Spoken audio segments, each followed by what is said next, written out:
শনিবার সকালে রাজধানীর বসুন্ধরা আবাসিক এলাকা থেকে মডেল ও অভিনেত্রী রিধিকা রিধির ঝুলন্ত মরদেহ উদ্ধারের পর সেদিন রাতেই অভিনেত্রীকে আত্মহত্যায় প্ররোচনার অভিযোগে দায়ের করা মামলায় হাসিবুর রহমান নামে এক ব্যবসায়ীকে গ্রেপ্তার করেছে পুলিশ। ঢাকার মেট্রোপলিটন ম্যাজিস্ট্রেট মাহবুব আলমের আদালত তাকে কারাগারে পাঠানোর নির্দেশ দেন।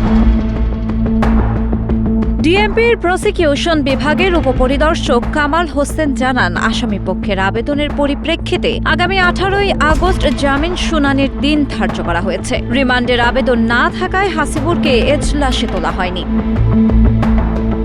এর আগে শনিবার রাতে রাজধানীর বসুন্ধরা আবাসিক এলাকা থেকে তাকে গ্রেপ্তার করে পুলিশ। একই দিন সকালে ওই এলাকার একটি বাসা থেকে রিধিকার মরদেহ উদ্ধার করা হয়। সিলিং ফ্যানের সঙ্গে ঝুলন্ত অবস্থায় তাকে পাওয়া যায়। এরপর কুর্মিটোলা হাসপাতালে নেওয়া হলে চিকিৎসকরা মৃত ঘোষণা করেন।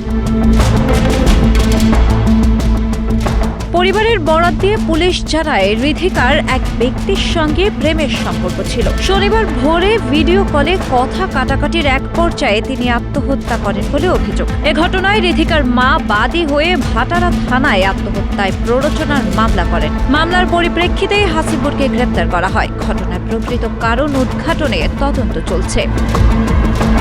শিলা ইসলাম, গ্রিন টিভি।